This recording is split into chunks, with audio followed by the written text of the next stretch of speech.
Located in Fort Myers, Florida, on a sprawling 105-acre site, is the Calusa Nature Center and Planetarium. It is a private, not-for-profit environmental organization.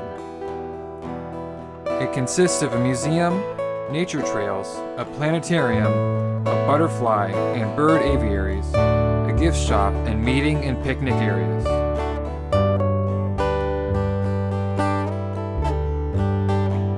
While touring the museum, you can learn about Southwest Florida's natural history. Educational classes are held daily, and they allow visitors a first-hand experience with our resident creatures, such as the skunk, raccoon, and fox. Permanently injured birds of prey are housed at the Audubon Aviary. It houses hawks, vultures, bald eagles, owls, and more.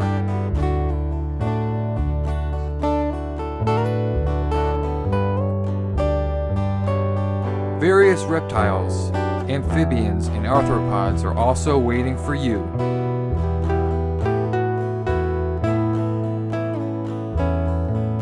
Here we can see some various flowers and grasses that Dr. Hammond wishes to incorporate in the display.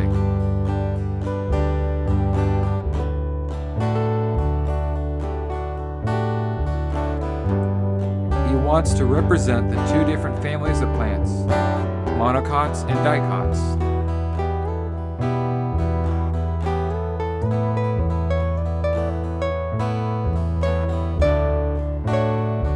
There will be an interactive display to illustrate the importance of leaves as solar collectors compared to the solar cells of today.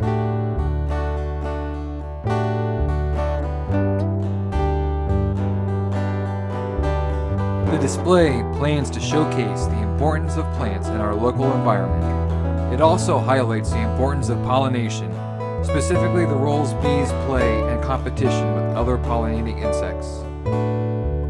Here's Dr. Hammond, who was a founding professor at FGCU and who spearheaded the Environmental Education Department, to say a few words about our civic engagement project. Done. How has the civic engagement program impacted the Nature Center? Well, the whole idea to me of civic engagement is for students like yourself to come and get involved with, in this case, a not-for-profit organization.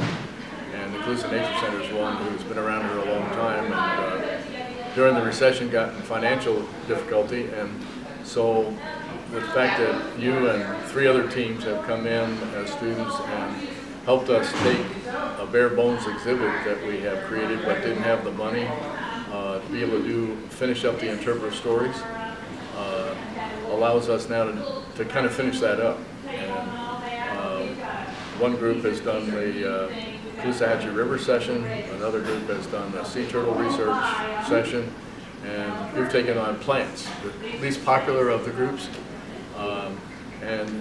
There's a lot of story to tell about how plants are critical to everybody's life and future, and how every leaf's a solar collector, and all those kind of neat things. But part of the civic engagement part is not just volunteering, and it's more than community service. So in my view, as an old professor at FGCU, it was important for all the civic engagement students to get involved in going out in the community and not only helping us design the exhibits and interact and learn how that works, but also have to go out and figure out how to help us pay for it. And so going out and doing that community ask, so to speak, for funding, and learning how to approach people, the fact that the Nature Center is a 501c3 and not-for-profit. When they know that up front, it means they can get an IRS credit for anything money they donate to a not-for-profit, and to be able to get them acknowledged on a plaque that'll go on to the exhibit along with the names of the students that raise the money and help with the project. That makes this an engagement that does involve the community and does involve having to use communication skills and skills outside of what you normally would use in a classroom. How do you feel we handled our project as a group? Well, I think very well, and I think the real energy is when we sit down and we talked about where this would go and what it might look like and what some possibilities for design might be. And I was still at the early stages of trying to think about it myself. So one, you pushed me to get my homework done, and two, start to look at what materials was it going to take, you know, and how could we make this on a very low budget, relatively speaking. You know, when Ding Darling out of Sanibel designed a turtle research, you know, a sea turtle exhibit, their budget is in the $80,000 range, and ours is in the $500 to $1,000 range.